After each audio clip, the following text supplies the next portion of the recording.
Dẫu biết ta có nhau, đã có nhau rất lâu, yêu thương bao năm dường như sẽ không bao giờ thay đổi. Vì em rời xa, em vừa quên đi tình yêu thương ngày ta có nhau. Cứ thế nước mắt tuôn rơi, cho tim anh thổn thức nghẹn lời. Vì tình yêu ấy anh dành cho em từ rất lâu rồi. Vì sao người đi không nói, để trong màn đêm u tối lạnh lùng mình anh với đêm. Em vội quên hết rồi những hẹn thề. Trong lòng anh vẫn cứ mãi nghĩ yêu thương sẽ không vỡ tan. Ngày em bước sang ngang cho lòng đau khóe mi lệ tràn.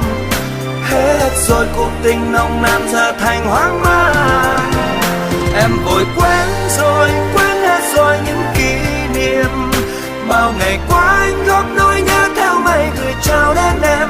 Mà em có hay chẳng bao ngày vui với ai bên cạnh. Hết rồi còn là gì, còn lại gì em ơi, ngày ta có đôi.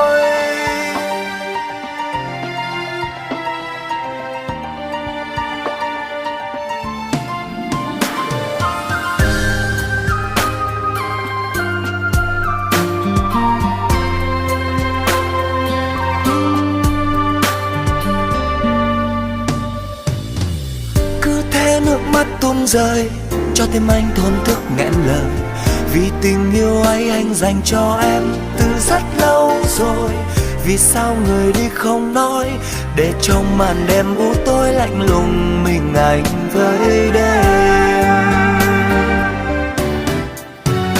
Em vội quên hết rồi những hẹn thề. Trong lòng anh vẫn cứ mãi nghĩ yêu thương sẽ không vỡ tan. Ngày em bước sang ngang cho lòng đau khóe mi lệ tràn.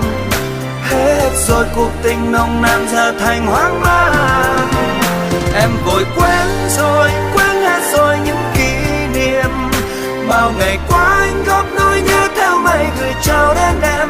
Mà em có hay chẳng bao ngày vui với ai bên cạnh.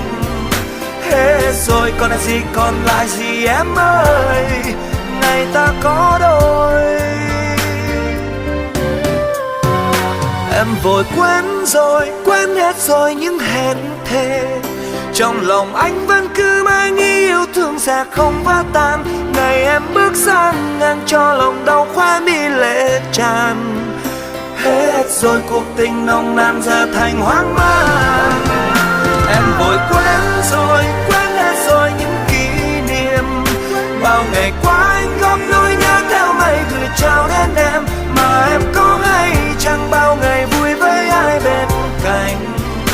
Hết rồi còn là gì, còn lại gì em ơi, ngày ta có đôi.